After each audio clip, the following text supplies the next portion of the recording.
Do you want to build a mind so strong you never get angry? Well, then imagine this. You're sitting at your desk, hands stiff over the keyboard, jaw tight, pulse rising. Your toxic manager just walked by, passive-aggressively commenting on your work in front of others again. It's not the first time, it won't be the last, but today, something inside you boils, that rising heat, that throb behind your eyes, that grind in your teeth. You tell yourself it's justified, that this anger is power, that if you don't feel it, you're weak. But that's the lie. The truth is simple, brutal, and freeing. If you're angry, you've already lost. You've handed your peace over to someone else. You think your anger is about justice, that your outburst is strength. Seneca dismantles that illusion. He says, no plague has cost the human race more. Anger is not strength, it's sabotage. It's what happens when you forget the dichotomy of control. You don't control your boss. You don't control what they say, what they don't say, how they behave, or who they choose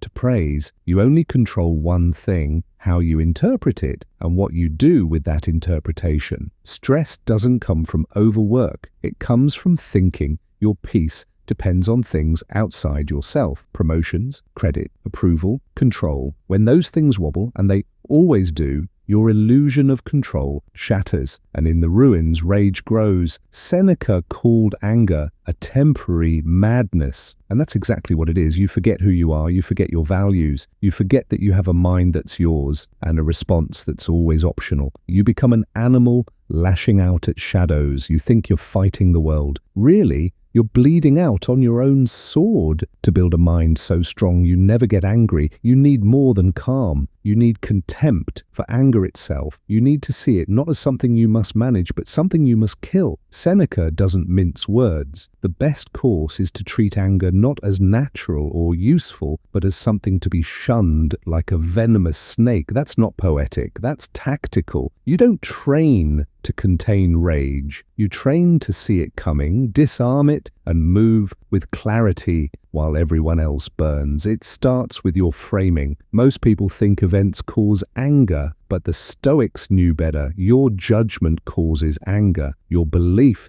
that this should not be happening, that you've been wronged, that this person owes you respect. But what if they don't? What if the world doesn't owe you peace? What if your boss is exactly as predictable as gravity, rude, unstable, insecure, and your only real mistake is expecting anything different? Seneca doesn't say suppress your anger. He says dismantle it before it begins. Not by muting your emotions, but by adjusting your expectations. You learn to expect people to behave as they are, not as you wish, and when they do, you're not shocked, you're ready. But readiness alone isn't enough. You have to reclaim your emotional authority. Seneca puts it this way: anger always outlasts hurt. What begins as reaction becomes rehearsal. You go home and replay the insult. You sculpt the perfect comeback hours too late. You weaponize your mind against itself, and the whole time they're out to dinner, unbothered, unaware. Your mind is your prison, and you built it. This is where resilience at work is forged.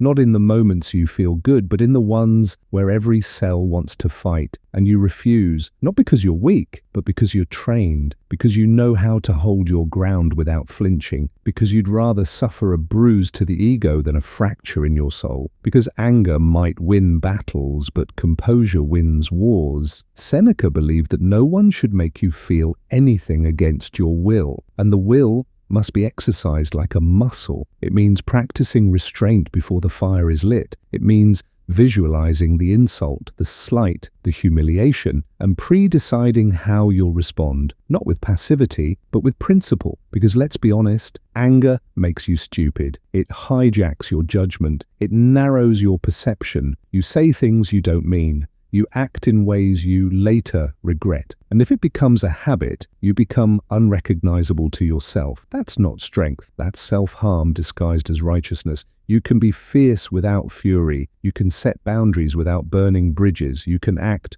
with discipline, precision, and power without ever letting anger through the door. That's what makes a mind truly unbreakable, not how loud it can shout, but how silently it can withstand, how calmly it can act, how little it needs revenge. So that's your task now, not to win arguments, not to silence critics, but to become someone unshakable, someone who can walk into the same room, hear the same insult, witness the same injustice, and not react like a puppet. You observe, you adjust, you act when it matters, and stay still when it doesn't. That's not weakness, that's war strategy. So the next time the blood rises, the voice tightens, and your heart claws at your ribs, remember this: anger is easy, mastery is not. But you weren't built for easy, you were built for sovereignty. You were built to feel the fire and not let it consume you. And when you can do that consistently, you don't just survive the storm, you become the calm inside it.